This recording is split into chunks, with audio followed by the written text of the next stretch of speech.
오늘 우리가 읽은 이 말씀은 여러분이 개역 개정성경 각 주를 보시면 어떻게 나와 있나 하면 상반절이 또는 그가 나를 죽이실지라도 나는 그를 의뢰하리니 라고 나와 있습니다. 이 부분은 번역본에 따라서 지금 우리가 보는 개역 개정처럼 번역을 하기도 하고 또는 아예 이것이 우리는 난해주로 나와 있지만 그가 나를 죽이실지라도 나는 그를 의뢰하리니 라는 의미로 번역을 하기도 합니다. 그가 나를 죽이실지라도 이게 욥이 경험했던 그의 느낌 그대로 표현한 것이죠. 하나님께서 나를 죽이시는 것 같은, 하나님이 나를 향해서 칼을 휘두르고 하나님이 나를 향해서 화살을 쏘시는, 하나님이 나의 대적이 되시는 상황입니다. 그러니까 단순히 상황이 힘든 것이 아니고 하나님이 나를 죽이시는 것 같이 느껴지는 것입니다. 어떤 면에서는 예수를 믿는 사람들에게 있어서 이것보다 더 힘든 느낌? 이런 상황은 아마 없을 겁니다. 단순히 하나님이 나를 버리신 것 아닌가 하는 느낌이 아니라 하나님께서 나를 대적하시고 하나님께서 나를 죽이신다고 느끼는 것입니다. 그러나 욥은 말하죠. 그래도 나는 그를 의뢰하겠다. 저는 성경에서 이거보다 더 센 표현을 찾을 수가 없습니다. 그가 나를 죽이셔도 나는 하나님 믿겠다. 그가 나를 대적해서 나를 없애셔도 나는 하나님 믿겠다. 도대체 믿음이라고 하는 것은 무엇이길래 어떻게 이런 고백을 하게 만드는 것인가? 하나님은 누구시길래 인간으로 하여금 하나님을 이토록 신뢰하게 만드시는가? 어떻게 이런 고백이 인간의 입에서 나올 수 있는 고백인가? 이런 생각들을 하지 않을 수가 없습니다. 욥의 고난의 의미를 한번 생각을 해보죠. 욥이 고난을 받을 때 친구들이 와서 욥에게 말하는데 그 친구들의 말은 한결같이 율법적인 논리였습니다. 그러니까 네가 죄를 진 게 있으니까 하나님이 너한테 이렇게 하시겠지. 그러니까 죄를 한번 찾아봐. 그리고 죄를 회개하면 문제가 해결될 거야 하는 식입니다. 일반적으로 우리가 가지고 있는 생각이죠. 그러나 욥은 아무리 생각을 해도 자기가 이 고통과 고난을 당하게 만든 직접적인 잘못, 내가 무죄하다 그런 얘기가 아니라 이 고난을 초래하게 만든 그 문제가 뭔지 모르겠다. 그 죄가 뭔지를 모르겠다 하는 것이죠. 근데 우리는 욥기를 처음부터 읽은 사람들이기 때문에 이 고난의 의미가 무엇인지를 다 알고 있습니다. 말하자면 욥기는 어떤 식으로 시작하나 하면 답을 다 독자들에게 가르쳐주고 그리고 이제 그 주인공과 조연들은 그 답을 얻기 위해서 계속 그 지루한 싸움을 하는 거죠. 우리는 답을 알고 있습니다. 그 답은 뭔가 하면 하나님께서 욥의 믿음을 자랑하셨기 때문에 생긴 고난이었습니다. 멀쩡히 사탄이 돌아다니고 그래서 사탄은 뭐 하는 사람이에요? 참소하는, 고소하는 자입니다. 그는 삐딱한 눈을 가지고 정상적으로 이해를 하지 않습니다. 트집을 잡습니다. 근데 하나님께서 욥의 믿음을 자랑하셨습니다. 나 욥을 한번 봤어? 대단하지? 대단한 믿음의 사람이야. 그러니까 자랑할 대상에게 자랑을 하셔야 되는데 사탄한테 자랑을 하니까 사탄이 어떻게 대답을 했겠어요? 다 이유가 있습니다. 아니 세상에 욥처럼 하나님께서 그렇게 복을 주시고 울타리로 두르셔서 그의 재산을 보호해 주시고 그의 가족을 보호해 주시고 그에게 속한 모든 것들을 하나님께서 울타리로 딱 둘러서 아무도 건드릴 수 없도록 하시고 번창하게 하시고 그런 식으로 복을 받으면 세상에서 하나님을 믿지 않을 사람이 누가 있습니까? 그러니까 번영신학의 논리는 사탄의 논리예요. 근본적으로. 하와를 유혹할 때부터 에덴 동산에서부터 사탄의 논리는 언제나 거짓 복음이었고 그 거짓 복음의 전형은 번영신학이에요. 웰스, 헬스 이딴 것들을 주는 것이요. 약속하는 거죠. 하나님이 널 건강하게 만들고 너한테 재물을 주시고 너한테 문제가 없게 하시고 그럼 하나님 믿는다는 거죠. 그래서 하나님이 내기를 하자고 그러십니다. 한번 내기해볼까? 시쳇말로 내기하는 겁니다. 그리고는 하루아침에 망합니다. 경제적으로 망하는 것뿐만 아니라 욥이 굉장한 사업가였다는 생각을 하죠. 분산 투자를 잘 해놨어요. 다 망해요. 하루아침에. 게다가 자식이 10명이 있는데 10명이 같이 모여있을 때 집이 무너져서 다 죽어요. 욥이 뭐라고 고백을 합니까? 주신 분도 하나님이시고 취하시는 분도 하나님이시고 하나님께서 영광을 받으셔야 된다고. 하나님이 1대0으로 이겼습니다. 2라운드가 시작합니다. 하나님께서 또 말씀하시죠. 봤지? 욥이 얼마나 대단한지, 그의 신앙이 얼마나 대단한지 봤지? 다시 사탄이 도전합니다. 이 사람 자신을 치면 견딜 사람 아무도 없습니다. 욥을 치게 해주십시오. 건강의 문제, 그리고 상실의 문제, 고독의 문제, 욥 자신을 건드립니다. 그렇게 해서 욥의 고난은 시작이 됐습니다.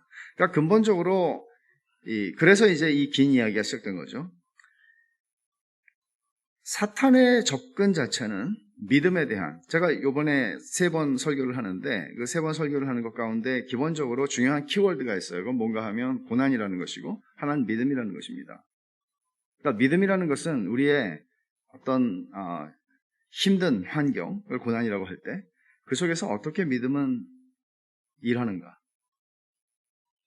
믿음이라는 것은 그저 팔자 좋고 편하고 배부르고 등 따시고 그럴 때 믿음은 하나님은 정말 God is so good 라고 얘기하는 게 아니라 너무 내 삶이 힘들고 너무 내 삶이 하루하루를 버틸 힘이 없는데 정말 그 속에서도 믿음은 God is so good 이라고 고백하게 만드는 거 맞나? 이런 얘기예요. 우리가 가진 믿음은 소위 아브라함이나 욥이나 혹은 다니엘이나 그 친구들이나 이런 성경의 인물들이 가지고 있는 믿음하고 우리가 가지고 있는 믿음은 다른 퀄리티인가? 다른 종류의 믿음인가? 이런 질문들이에요. 동일하게 하나님께서 우리에게 주신 보배로운 믿음이고 그것이 우리에게 구원 얻게 하는 믿음이라면 그 믿음은 겨자씨만한 믿음도 있고 좀 더 큰 믿음도 있겠지만 본질적으로 동일한 믿음이라면, 이 전제가 맞다면 그럼 우리들도 그런 고백과 그런 경험과 그런 삶을 믿음으로 살아갈 수 있다고 성경은 얘기하는 것이죠. 결국 여러분들이 여러분 자신의 믿음을 한번 생각해 보십시오. 예를 들어서 저는 이런 생각을 합니다. 코로나로 우리가 모이지 못하고 등등등등 해서 한 1년이 지나니까 내 믿음이 없어져 버렸다. 믿음이 그렇게 해서 없어지는 거라면 그 믿음은 믿음은 아닌 거죠. 좀 아프게 들릴 수도 있고 좀 심한 말이라고 생각할 수도 있겠지만 이런 정도로 믿음이 없어지는 그런 믿음이라면 그거는 진짜 믿음은 아닌 거죠. 믿음이 그렇게 쉽게 없어질 수 있는 것인가요? 그가 나를 죽이실지라도 나는 그를 의뢰하리니라고 욥이 고백하는 이 믿음은 도대체 무슨 믿음인가? 이런 생각들을 우리는 하지 않을 수가 없습니다.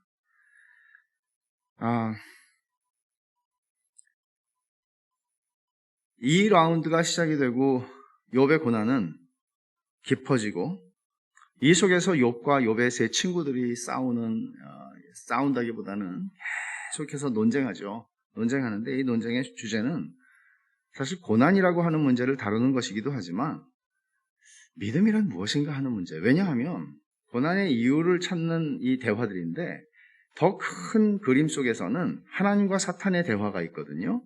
그거는 뭔가 하면 믿음이 과연 이유가 있는 게 믿음인가? 하나님은 말씀하시죠. 믿음에는 이유가 없어. 예를 들어서 하나님이 나한테 복을 주시고 우리 아들한테 잘해주시고 내 딸한테 잘해주시고 하나님이 내 남편의 또 내 아내의 이런 삶의 자리를 다 보호해주시고 이만큼 편안하게 지금 살게 하시고 세상이 어떻게 돼도 우리는 그래도 잘 지내게 하시니까 이런 하나님을 나는 떠날 수 없어. 이런 식의 믿음인가? 아니면 하나님께서 나를 죽이신다고 느껴도 하나님께서 내게서 모든 것을 다 빼앗아가고 하나님께서 나 자신을 건드리시고 그렇게 하셔도 나는 하나님이 나를 죽이신다고 느껴도 나는 하나님을 고백할 수 있고 나는 그분을 신뢰하고 그분을 의뢰하겠다고 말하는 그런 믿음인가? 아니면 사탄이 말하는 것처럼 괜찮으니까, 살만하니까 하는 고백인가?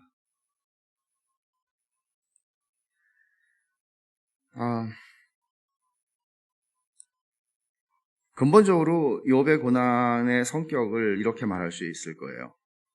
하나님의 영광을 위한 고난이다. 왜냐하면 하나님의 명예가 걸려있는 문제였죠. 하나님이 사탄에게 내기를 거신 겁니다. 내가 만나 네가 만나 보자. 믿음이라는 것이 하나님이 말씀하신 것처럼 욥의 믿음이 그런 믿음인 것이 증명된다면 하나님은 영광을 받으실 것입니다. 왜냐하면 세상에 이런 믿음이 어디 있어요.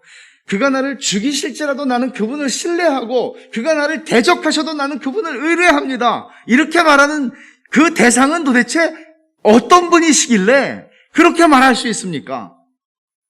이게 어떻게 가능해요? 그가 나를 대적하고 나를 죽이시는데 나는 그분을 붙잡겠다고 말하는 그런 믿음의 대상이 되시는 하나님은 얼마나 영화로우신 분입니까? 세상에서 이런 종교는 없습니다. 왜냐하면 근본적으로 종교는 번영신학에 기초하고 있기 때문에 그렇습니다. 복 받으려고 하는 것이죠. 구약의 바알을 섬기고 아세라를 섬기는 모든 것들이 다 번영신학입니다.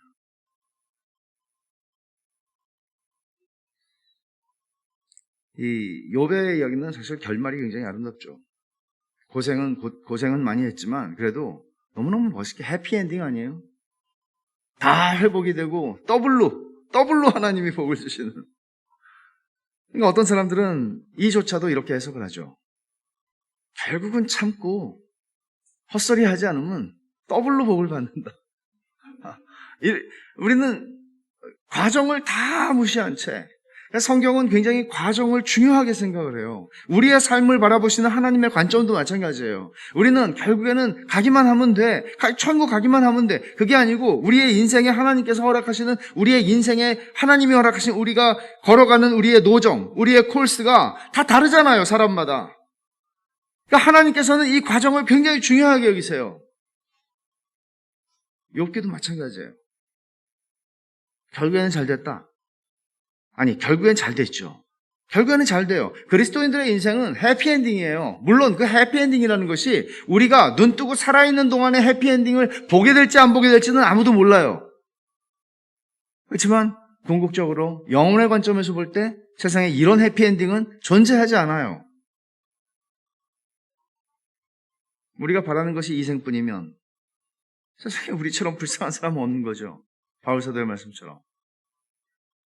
우리가 생각하는 거듭난 사람이 성령께서 우리를 거듭나게 하셨을 때 우리에게 열리는 하나의 새로운 관점은 뭔가 하면 영혼에서 영혼을 바라보는 관점이에요. 인생이 전부라고 생각하고 내 인생에서 뭔가를 이루겠다고 생각하고 내 인생에서 뭔가 쇼부를 죄송합니다. 일본말 뭔가 끝장을 보겠다고. 그렇지 않습니다. 그리스도인들은 그렇게 생각하지 않습니다. 이런 관점은 사실 하나님께서 나를 죽이실지라도 내가 하나님을 의뢰하겠다. 이런 식의 고백을 하게 하는 것이죠. 그러니까 결국은 이 고난의 의미는 하나님의 영광을 위한 고난이 존재한다는 것을 보여주는 것입니다. 왜냐하면 이 고난 자체를 초래할 만한 잘못이 욥에게 있었기 때문에 하나님이 욥을 징계하시거나 연단하시는 과정이 아니라 그에게 아무 문제가 없었지만 이 고난을 초래할 만한, 그가 무죄하다는 말이 아니라 이 고난을 초래할 만한, 하나님이 그를 징계할 만한 이유는 없었지만 사탄이 믿음의 본질에 대한 문제를 가지고 하나님 앞에 도전을 했기 때문에 하나님께서 믿음이라고 하는 문제를 증명하시기 위해서 더 나아가서는 하나님이 어떤 하나님이신지, 이런 믿음의 대상이 되시는 하나님이 어떤 하나님이신지를 하나님이 드러내시기 위하여, 그럼으로써 하나님이 모든 영광을 받으시기 위하여 허락하신 고난이라는 것입니다. 우리는 이거하고 비슷한 고난을 뒤에 예수님에게서 봅니다. 그리고 실제로 하나님은 그를 죽이셨습니다. 그러나 끝까지 그는 하나님을 의뢰하셨습니다. 성경이 하나님의 사람들이 겪는 고난을 죄에 대한 형벌이 아니라 연단, 시련, 징계라는 말로 표현합니다. 형벌이라는 표현은 그리스도인에게는 적절하지 않습니다. 왜냐하면 그 형벌을 그리스도께서 십자가에서 다 받으셨기 때문에 그렇습니다. 하나님의 자녀들이 겪는 고난이라고 하는 문제는 징계일 수는 있습니다. 사랑하는 아들마다 징계하지 않는 법이 없으니 징계한다 혹은 연단한다 그렇게 표현을 합니다. 연단이라고 부릅시다. 그러면 그 연단이라는 것은 본질적으로 하나님께서 당신의 자녀들에게만 주시는 것입니다. 마귀가 성도를 넘어뜨리기 위해서 주는 것을 연단이라고 말하지 않습니다. 그것은 시험입니다. 유혹입니다. 시험에 들지 말게 하옵시고 다만 악에서 구하옵소서라고 기도하라고 하신 것은 마귀의 이런 일들이 언제나 우리 가운데 존재한다는 것입니다. 그러나 이 싸움의 본질 가운데 어떤 것이 있는가 하면 내 믿음이 진짜인가 가짜인가를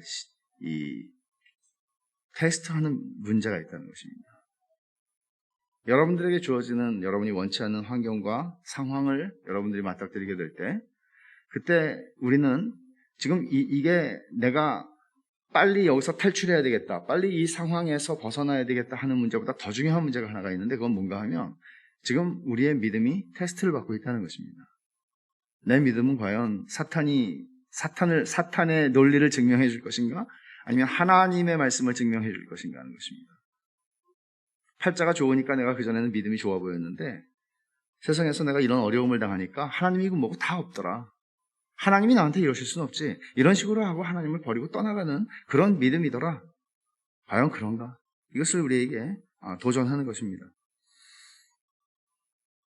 오히려 하나님께서는 이런 징계를 통해서 징계가 있다면 욥의 문제를 징계라고 우리가 표현하지는 않지만 연단이라고 표현할 수는 있겠죠. 하나님을 향한 신뢰가 이런 고난 속에서 더 온전해지고 깊어지고 전적인 신뢰가 되게 하시는 은혜를 경험하게 하십니다. 그건 욥에게 일어났던 일이었습니다. 그래서 하나님의 영광을 위한 고난이라는 이야기를 할 때에는 하나님의 영광이라는 것은 우리의 고난의 궁극적인 목적입니다. 그러나 이 종속적인 것들은 있죠. 예를 들어서 우리를 연단하신다든지 결국에는 우리의 합력하여 선이 되게 하신다. 우리를 연단하신다. 우리를 하나님의 성품으로 빚어가신다. 이러한 종속적인 목적들을 통해서 하나님은 당신이 영광을 받으시는 궁극적인 목적을 이루시는 것입니다. 하나님의 자녀들은 이런 관점에서 자기가 겪는 삶의 문제들을 바라볼 필요가 있어요. 그렇게 해야 되는 것입니다. 그렇게 이 관점을 놓치지 않을 때 사실은 욥의 고백 같은 고백 비슷한 것들을 우리도 하게 될지 몰라요. 오늘날 우리는 거의 1년을 코로나 팬데믹 속에서 지내고 있습니다. 어떤 분들은 하나님이 교회를 대적하신다고 느낄지도 모릅니다. 제가 어저께도 잠깐 언급했지만 막 개척한 교회들이 있습니다. 코로나가 시작하기 한 달 전에 혹은 코로나가 시작되기 한 달 전쯤에 새롭게 예배당터를 확장했던 교회들도 있습니다. 약간 무리가 됐는데 싶었지만 충분히 가능한, 말하자면 욕심을 부려서가 아니라 그저 합리적인 수준에서 그들이 기도하고 좋은 결정을 내린 것입니다. 그런데 감당하지는 못합니다. 그리고 이 시간이 한 서너 달 지나가는가 했는데 서너 달이 아니라 1년을 지나고 앞으로도 또 1년을 기다려야 할 것 같은 상황입니다. 이쯤 되면 내가 하나님 앞에 기도하고 신실한 하나님의 백성들과 함께 교회를 시작을 했는데 하나님께서 우리를 대적하시는가 하는 생각을 하게 될지도 모릅니다. 믿는 사람들만이 아니라 믿지 않는 사람들도 자영업을 하는 분들이 굉장히 고통을 당하고 있습니다.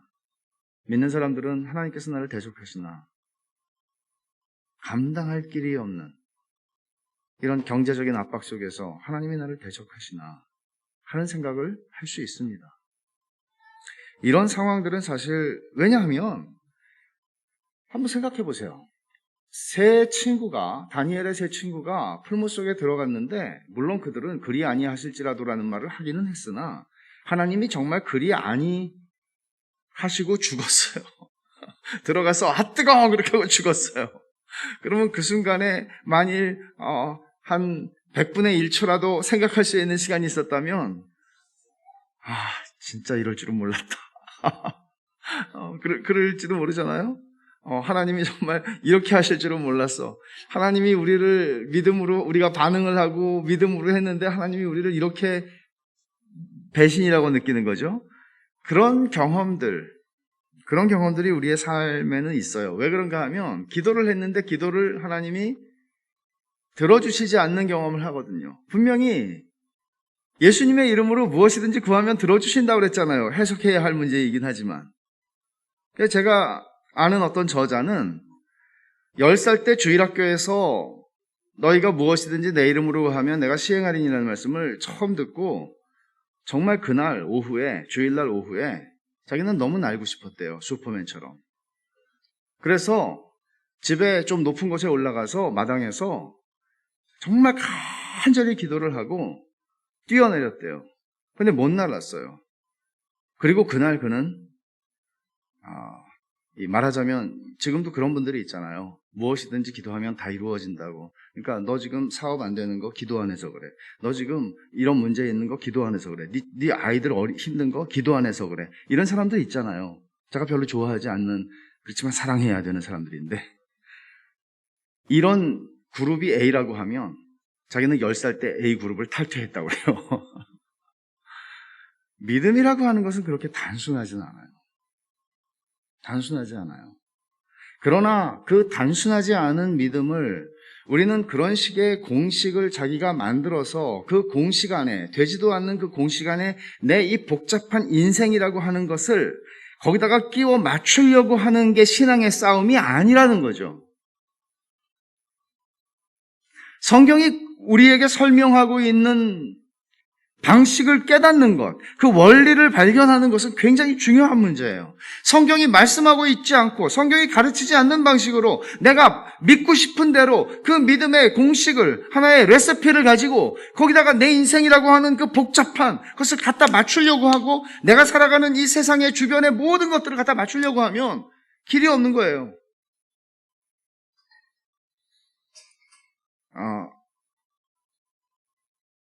하나님이 아니라 마귀가 나를 대적한다. 그러면 싸울 힘이 생기죠. 그렇잖아요. 마귀와 물러가라 그러고 싸우겠죠.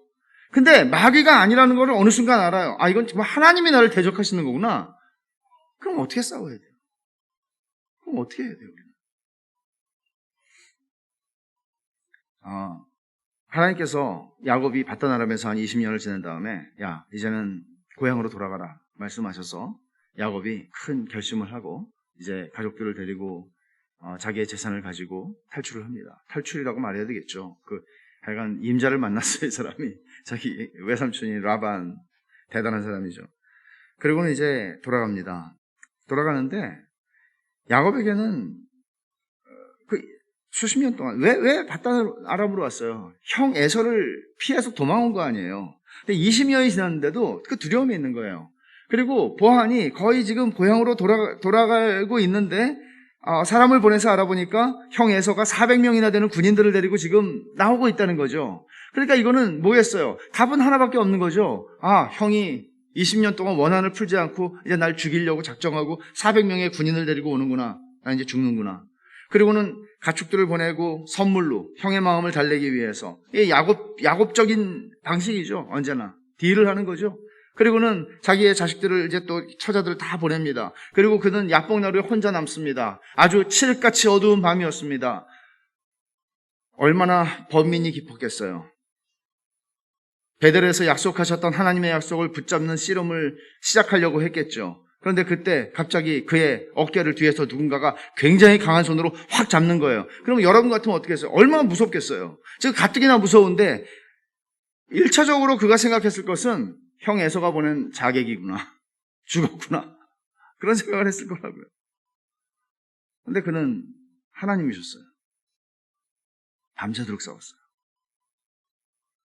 이 사람이 하나님하고 싸운 사람이에요.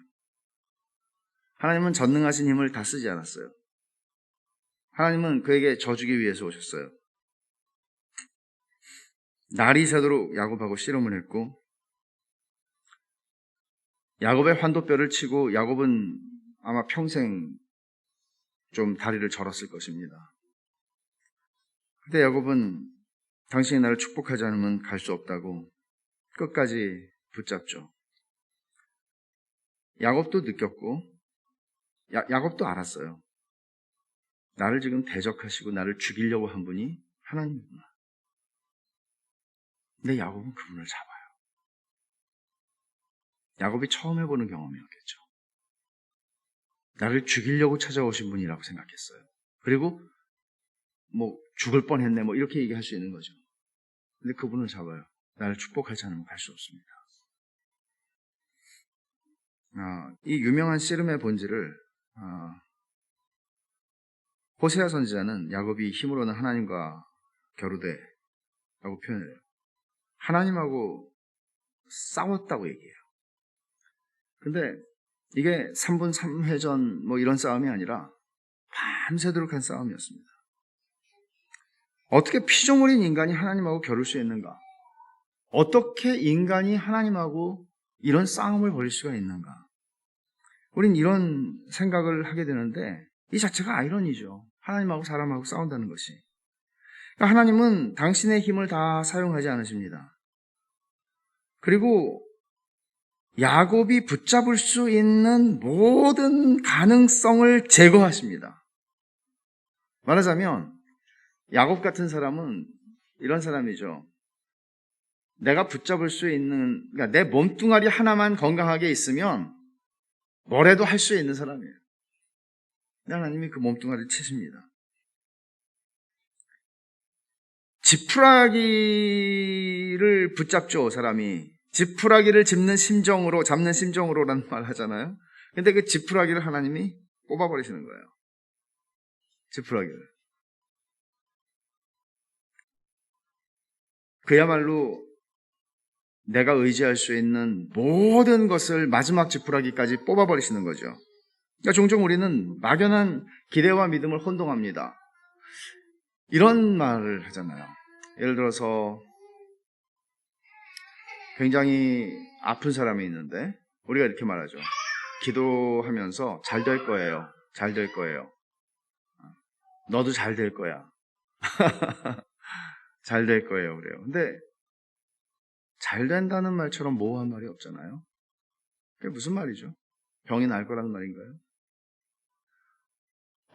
여러분 같으면 치명적인 어떤 죽을 수도 있는 병에 걸렸을 때 목사가 와서 기도하고 또 형제님 기도하는데 하나님께서 낫게 해주신다는 그런 생각이 들었어요. 라고 말하면 기분이 좋을 겁니다. 근데 어저께 말한 것처럼 하나님의 계획을 모르잖아요. 하나님이 고치실 능력이 없다는 말이 아니라 하나님이 나를 데려가실 수도 있고 나를 데려가시지 않을 수도 있잖아요. 하나님의 계획은 우리가 모르잖아요. 근데 우리는 너무 많이 나간단 말이에요. 저는 그렇게 얘기하지 못해요. 왜냐하면 내가 하나님이 아니니까. 지금 기분 좋게 해주는 말이 문제가 아니니까, 중요한 거는.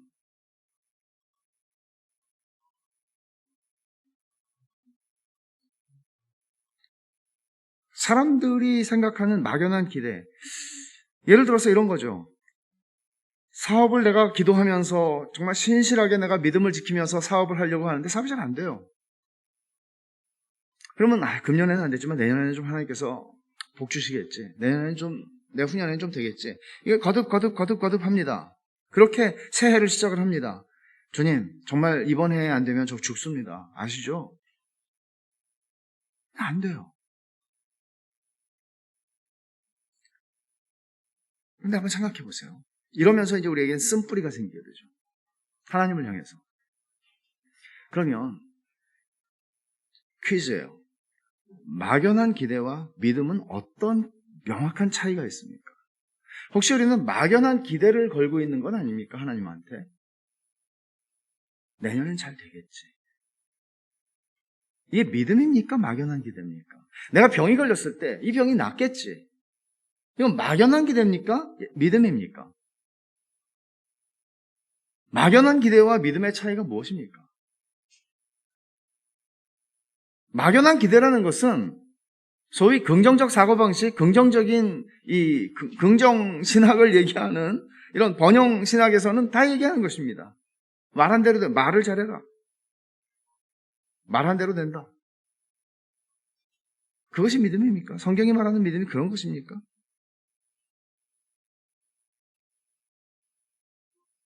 여러분들은 하나님한테 속아보셨나요? 그렇게 여러분들이 의식적으로 그렇게 말도 안 했을 것이고 그렇게 의식적인 생각을 하지 않았겠지만 하나님한테 실망해 보셨나요? 나는 정말 목숨을 걸고 거의 목숨을 걸고 하나님 앞에 부르짖었고 하나님 앞에 붙들었고 하나님을 붙들었고 근데 하나님께서 여러분들을 속이셨다고 느끼신 적이 있습니까? 하나님의 사람들도 그런 경험을 합니다. 예레미야 15장에서 이런 얘기를 해요. 왜 하나님은 물이 말라서 속이는 시내 같습니까? 저는 이게 물이 많은 줄 알고 왔는데 알고 보니까 물이 하나도 없는 말라붙은 시내인데 하나님 왜 절 속이십니까? 그건 그렇게 얘기해요. 어떤 면에서 욥이 힘들어했고 욥을 가장 고통스럽게 했던 문제는 육체적인 고통보다도 이런 문제였단 말이에요. 왜 하나님이 안 계신 거예요? 왜 대답을 안 하시는 거야?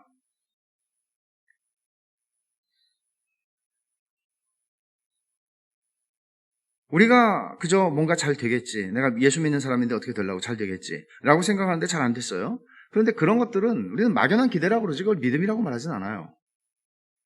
우리가 스스로 하나님이 약속하지도 않은 것을 이렇게 될 거야 라고 생각하고 될 줄로 믿습니다라고 생각하고 기도를 했는데 그게 되지 않았고 그래서 우리 마음에 쓴뿌리가 생기는데 그것은 믿음이 만들어내는 쓴뿌리가 아니라 사실은 막연한 기대가 만들어내는 그냥 내가 내 원대로 내가 바라는 대로 되리라고 생각을 하고 그것을 자꾸 스스로에게 강조했고 다짐을 했고 했던 것에 대한 결과로 나오는 쓴뿌리지 믿음이 만들어낸 쓴뿌리는 아니란 말이에요.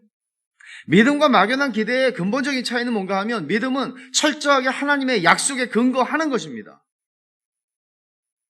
아브라함이 내가 아들을 얻겠지라고 그냥 막연하게 생각한 것이 아니라 하나님께서 그에게 약속하신 아들이 얘는 아니라고 내가 약속한 아들을 줄 거라고 하는 그 약속을 믿고 25년을 기다렸던 그게 믿음인 것이지 막연히 내가 언젠가 아들이 생길 것이다라는 생각을 가지고 간 것이 믿음이라고 그것을 얘기하지는 않는단 말이에요. 하나님은 너무나 분명하게 여러 차례 아브라함에게 선명하게 약속을 하셨단 말이에요. 내년 이맘때 얻을 거야. 이런 식으로. 그러나 그가 하갈을 취해서 이스마엘을 얻었을 때 그것은 막연한 기대가 만들어낸 열매였습니다. 아마 이거겠지. 그러니까 내가 원하고 내가 이해할 수 있는 방식에 대한 고집을 가지게 되는 거예요. 신앙생활하면서 제일 위험한 것이 뭔가 하면 내가 이해할 수 있는 한도에서 하나님이 이렇게 하실 것이고 이렇게 하셔야 한다고 믿는 고집이 생겨요. 그렇게 될 때 그 고집은 믿음과는 대척점에 서게 됩니다.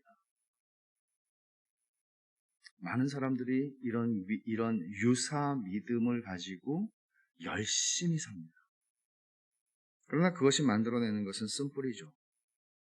막연한 기대가 깨지는 경험을 할 때마다 쓴뿌리는 1cm씩, 1인치씩 더 내려갑니다.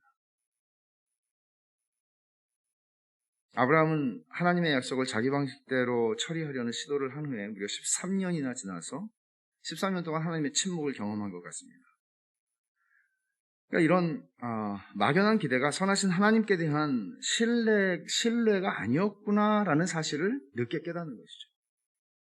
우리는 다 이런 경험을 합니다. 여기서 자유로운 사람은 별로 없습니다. 하나님께서 야곱의 환도뼈를 친 것도 야곱이 의지하던 모든 것을 꺾어버리는 상징적인 행위였습니다. 최후의 지푸라기까지 뽑아버리십니다. 우리는 잔인하다고 느낍니다. 하나님 나한테 이러실 수가 있나? 왜냐하면 우리가 막연한 기대가 없어지는 자리에서 믿음이 생기거든요. 그러니까 막연한 기대를 품을 수 있다는 것은 그래도 내가 의지할 뭔가가 있단 말이에요. 아직 죽지는 않았다고요. 그래서 하나님께서는 마지막 지푸라기를 뽑아버리는데 그걸 가리켜서 잔인한 자비라고 말하는 거죠. Severe mercy. 잔인한 자비. 모순이죠, 모순. 이럴 때 우리는 하나님이 나를 대적하신다. 하나님이 날 죽이신다 이렇게 느끼게 돼요.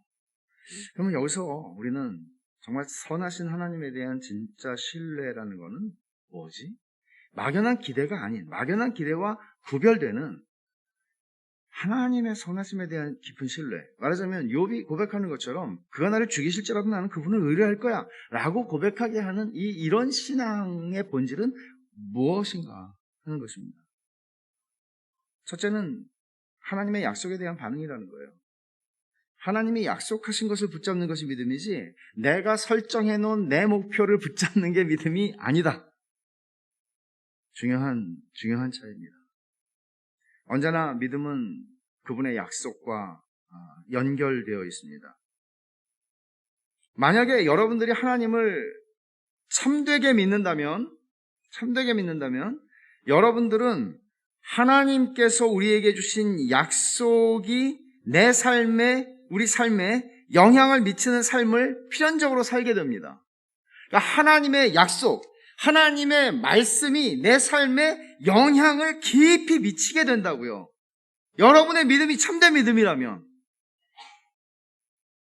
하나님의 말씀과 상관없이 내가 그냥 믿고 기도하고 부르짖고 이게 아니라 하나님의 약속이 내 삶 전반에 깊이 영향을 미치게 된다고요. 여러분의 믿음이 막연한 기대가 아니고 정말 믿음이면 그렇게 된다는 거예요. 그러니까 내가 모든 상황 속에서 하나님의 말씀보다 더 위로와 힘과 영향을 나에게 미치는 건 없죠. 이게 믿는 사람들이 경험하는 삶이에요.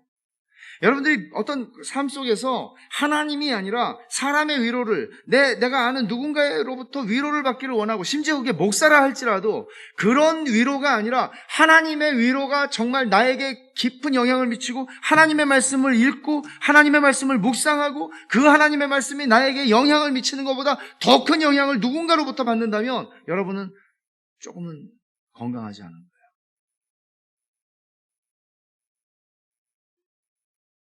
종교적으로 채색된 우리의 막연한 기대는 무너질 수 있고 무너져야 돼요. 그 자리에서 하나님께 대한 진짜 신뢰, 하나님의 약속에 대한 참된 믿음이 일어나게 되고 그리고 그 약속은 정말 우리를 실망시키지 않는다는 사실을 경험하게 되는 것입니다. 하나님의 약속은 우리가 바라는 것처럼 구체적으로 또는 시기적으로 명확하지 않을 때가 많습니다. 또 내가 이해하는 방식으로 하나님의 약속이 성취되지도 않습니다. 그럼에도 불구하고 하나님의 약속은 특별한 연단 가운데 있는 하나님의 자녀들에게는 굉장히 큰 위로가 됩니다. 이걸 경험하고 사는 것입니다. 하나님의 말씀보다 더 큰 위로는 없구나 하는 것이죠. 약속은 믿음의 최종적인 근거입니다.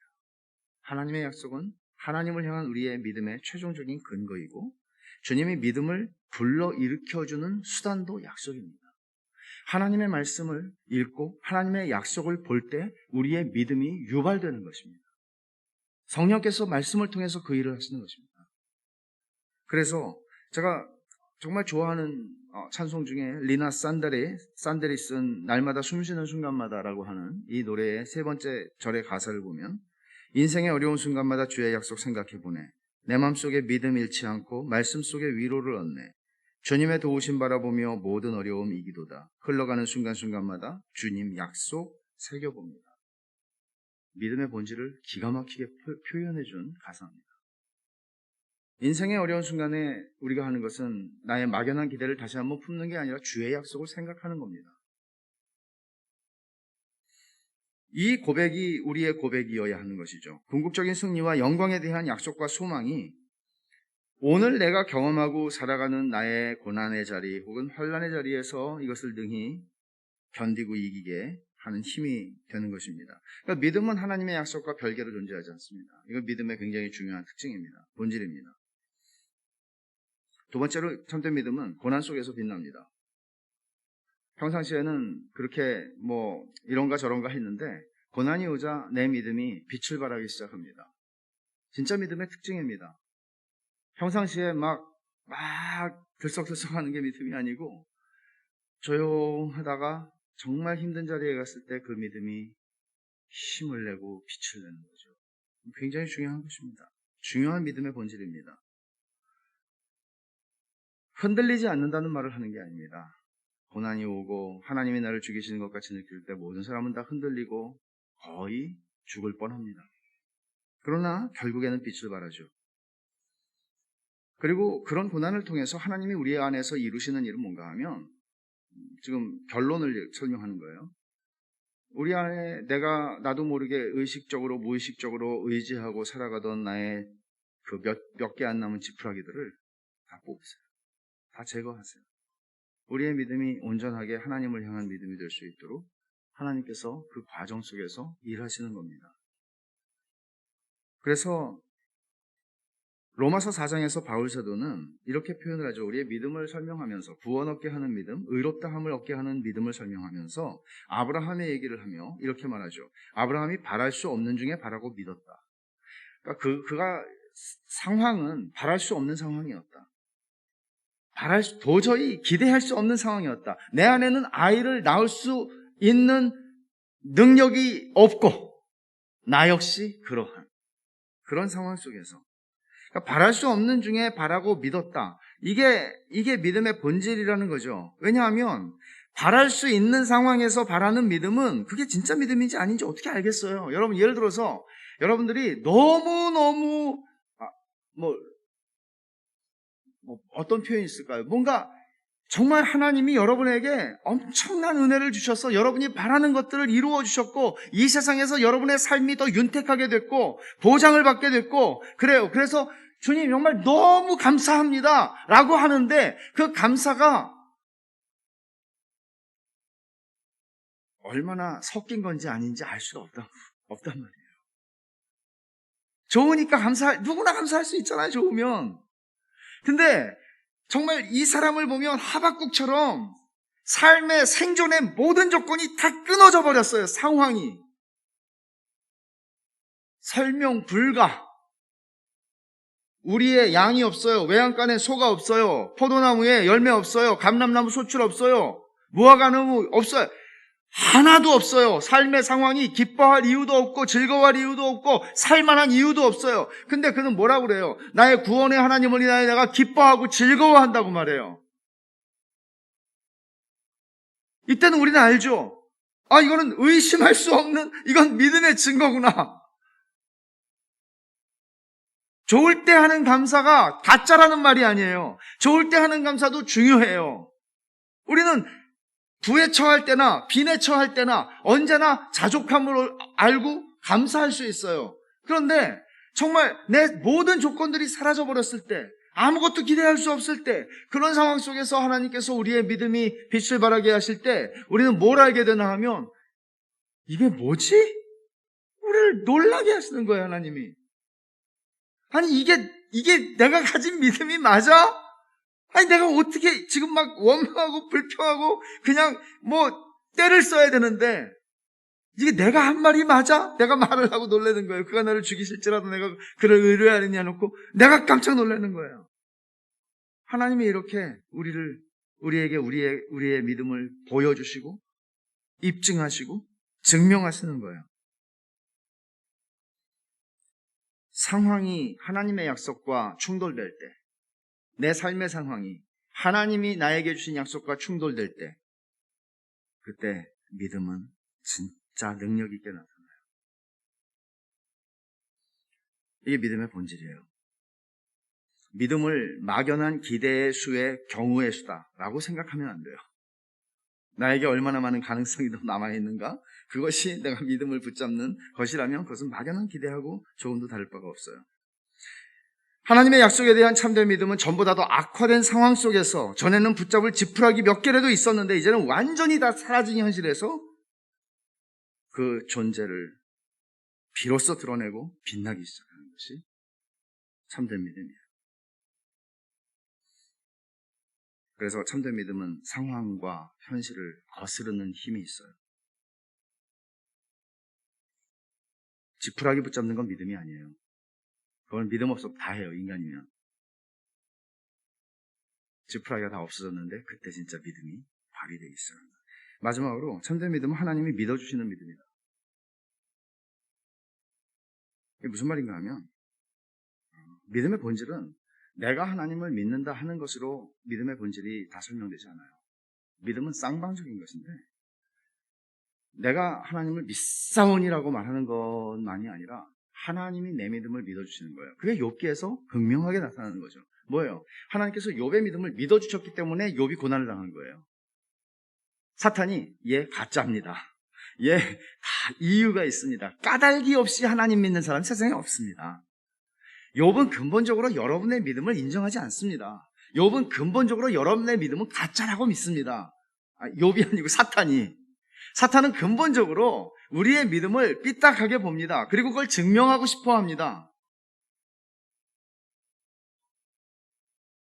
여러분은 어떠세요? 그런데 진짜 믿음은 난 진짜야 라고 내가 말하는 게 아니라 하나님이 천만에 얘 믿음은 진짜야 라고 한번 내기해 볼래? 내기하면 좀 무섭죠. 안 하시는 게 좋아요. 내기하면 힘들어져요 우리가. 근데 하나님 믿으시는 거예요. 욥의 믿음을 믿으시는 거예요. 이렇게 해서 믿음의 본질은 단순히 내가 하나님 앞에 열심을 부려서 내 믿음을 참되게 만드는 것이 아니라 참된 믿음은 하나님이 믿어주시는 믿음이고, 믿어주신다는 말은 무슨 말인가 하면 어디까지 믿어주시는가 하면 하나님이 나를 대적하시고 죽이시는 것 같은 상황 속에서도 내가 하나님을 신뢰하게 만드는 믿음인 것을 믿어주시는 것이에요. 그리고 이런 자리로 하나님이 우리를 데리고 가시는 거예요. 하나님이 칼빈의 말인데 하나님이 우리를 대적하신다 하는 이 표현이 하나님께서 우리를 대적하시면서 칼빈은 이렇게 말하죠. 하나님이 우리를 한 손으로는 대적하시면서 한 손으로 우리를 감싸 안으시고 한 손으로는 우리를 대적하시는 그 손과 싸우신다. 왜 그렇게 하세요? 우리를 하나님의 사람으로 만들어 가시기 위해서. 우리를 진짜로 만들어 가시기 위해서. 그리스도의 형상으로 만들어 가기 위해서. 범죄함으로 우리가 잃어버린 하나님의 형상을 온전하게 회복시켜 주시기 위해서 하나님은 그 일을 행하시는 것입니다. 본래 하나님께서 중생하게 하실 때 주신 믿음은 이런 믿음입니다. 하나님께서 우리에게 주신 그 보배로운 믿음은 이런 믿음입니다. 아브라함에게 주신 믿음이 다르고 다니엘에게 주신 믿음이 다르고 새 친구들에게 주신 믿음과 또는 다른 어떤 욥에게 주신 믿음이 다른 것이 아니라 다 동일한 믿음입니다. 그 믿음을 주께서 우리에게 주셨습니다.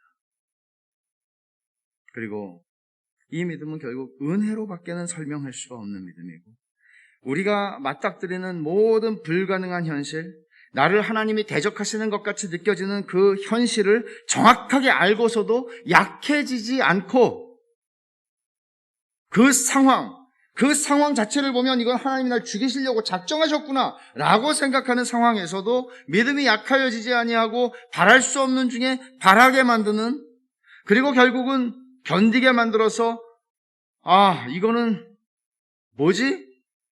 은혜구나. 이렇게 하나님께서는 그 일을 지난 후에 모든 영광을 받으시기를 기뻐하시고 우리 스스로 경주를 하고 열심히 달려서 이룰 수 없는 영광의 자리에 이르게 하시는 것입니다. 이 말씀을 기억하고 여러분들의 삶의 자리에서 상황이 하나님의 약속과 충돌되는 것 같이 느껴질 상황, 하나님이 나를 대적하고 하나님이 나를 죽이시는 것 같은 상황을 설령 만난다고 할지라도 그때의 이 말씀을 기억하십시오. 그리고 주의 은혜를 구하고 하나님께서 여러분의 믿음을 우리가 상상할 수 없었던 자리로, 그가 나를 죽이실지라도 나는 그분을 신뢰합니다 라고 고백하는 자리로 우리를 인도하실 것입니다. 기도합시다. 하나님 아버지 감사합니다. 그가 나를 죽이실지라도 내가 그를 의뢰하리니라고 욥이 고백했던 것과 같은 이런 무서운 믿음, 이 놀라운 믿음, 그것이 주께서 저희에게 선물로 주신 믿음인 줄을 알 때 감사합니다. 하나님 아버지, 막연한 기대를 믿음으로 착각하지 않고 하나님의 약속이 저희의 위로가 되고 하나님의 모든 말씀이 힘이 되고 그 말씀이 저희의 삶에 가장 깊은 영향을 미치는 삶, 진짜 믿음으로 살아가는 삶을 저희의 모든 환경 속에서 경험하며 그리하여 하나님께 모든 영광을 돌리는 복된 인생들이 되게 하여 주시옵소서. 예수님의 이름으로 기도하옵나이다. 아멘.